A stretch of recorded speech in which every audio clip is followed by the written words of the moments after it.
శ్రీకాకుళం జిల్లాలో ఎన్ని నియోజకవర్గాలు ఉన్నాయి? ఆ శ్రీకాకుళం జిల్లాలో ఒక్కొక్క నియోజకవర్గానికి ఒక్కొక్క ఎమ్మెల్యే పేరు మనకు తెలుసా? ఎంతమంది నియోజకవర్గంలో ఎంతమంది ఎమ్మెల్యేలు ఉన్నారు? కంప్లీట్ శ్రీకాకుళం జిల్లాకు వస్తే మొత్తం 10 మంది ఎమ్మెల్యేలుగా ఉన్నారు.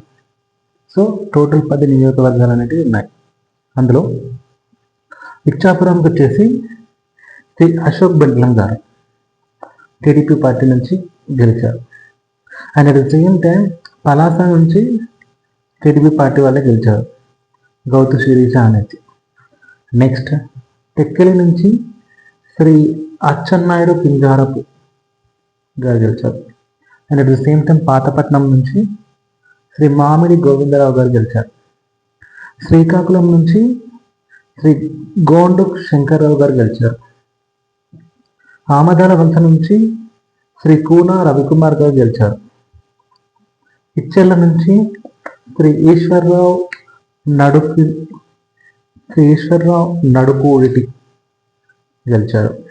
And at the same time Narasannapeta నుంచి శ్రీ రామమూర్తి బగ్గు గెలిచారు. రాజాం ఎస్సీ శ్రీ కొండ్రు మురళీమోహన్ గారు గెలిచారు. అండ్ పాలకొండ నుంచి శ్రీ నిమ్మక జయకృష్ణ గారు గెలిచారు. So complete Srikakulam